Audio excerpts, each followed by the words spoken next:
కరీంనగర్ జిల్లాలో ఈ నెల 23 నుంచి ప్రారంభం కానున్న శ్రీ వెంకటేశ్వర స్వామి వార్షిక బ్రహ్మోత్సవాల ఏర్పాట్లపై సమీక్ష సమావేశం నిర్వహించారు. ఈ సమావేశానికి బీసీ మరియు రవాణా శాఖ మంత్రి పొన్నం ప్రభాకర్ హాజరయ్యారు. ఈ సమావేశంలో జిల్లా కలెక్టర్ పమ్మెల సత్పతి, కూడా chairman Komatireddy Narender Reddy, Karimnagar cooperative bank chairman కర్ర రాజశేఖర్, ఆలయ చైర్మన్ ఈవోతో పాటు ఇతర ప్రజాప్రతినిధులు, అధికారులు పాల్గొన్నారు.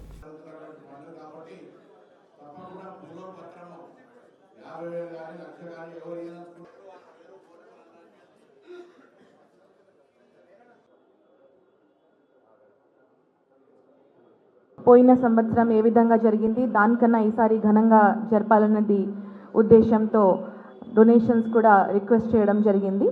సో పోయినసారి కన్నా ఈసారి ఇంకా ఘనంగా ఇంకా వైభవంగా జరుపుతామని అనుకుంటున్నాము.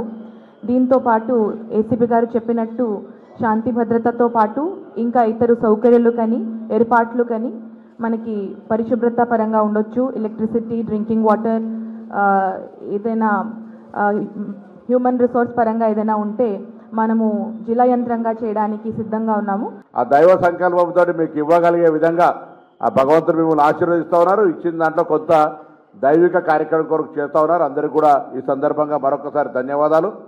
వచ్చినటువంటి డబ్బు ప్రతిదీ కూడా దైవ సంకల్పం కొరకు జాగ్రత్తగా ఒక పద్ధతి ప్రకారంగా ఖర్చు చేసేటువంటి ప్రయత్నం జరగాలి. ఎక్కడ కూడా రేపు పొద్దున ఎవరు అడిగినా ట్రాన్స్పరెంట్గా మీరు వచ్చిన ఆదాయం చూపెట్టినారు. ఖర్చులకు సంబంధించి కూడా లెక్క స్పష్టంగా డోనార్లకు ఒక కాపీ ముట్టే విధంగా అప్పుడే ట్రాన్స్పరెన్సీ ఉంటుంది. మీరు వస్తున్నటువంటి పైసలు ఖర్చు ఎంత జరిగింది అనేటువంటి లెక్క కంపల్సరీ ప్రతి ఒక్క డోనార్కు, అది 50,000 రూపాయల డోనార్ కాడ నుంచి పెట్టుకుంటే పైదాకా అందరికీ ఒక కాపీ అయిన తర్వాత ఎంటర్ చేయాలి. దేవాలయం నుంచి ₹1 కూడా తీసేటువంటి అవసరం లేదు. ఆ ప్రకారంగా దేవాలయానికి ఇంకేమైనా ₹2 డిఓ గారికి ఈ చెల్లించి రసీదు తీసుకోవాల్సిందని నేను ఈ సందర్భంగా కోరుతాను. మరొకసారి అందరికీ కూడా దాతలందరికీ పేరు పేరున ప్రత్యేకించి గౌరవించి ఈరోజు ఇక్కడ స్పందించడానికి ధన్యవాదాలు తెలియజేస్తూ, పూజా కార్యక్రమాల లోపల కూడా అంతే హక్కుగా మీరు భాగస్వామ్యం తీసుకొని ఒక కార్యక్రమాలన్నీ విజయవంతం చేయడం లోపల ఆశీర్వచనం, కుటుంబాలుగా ఆశీర్వచనం తీసుకునే లోపల తప్పకుండా మీరు ముందుండాలని ఈ సందర్భంగా కోరుతూ మరొకసారి అందరికీ హృదయపూర్వకంగా నమస్కారం తెలియజేస్తూ సెలవు.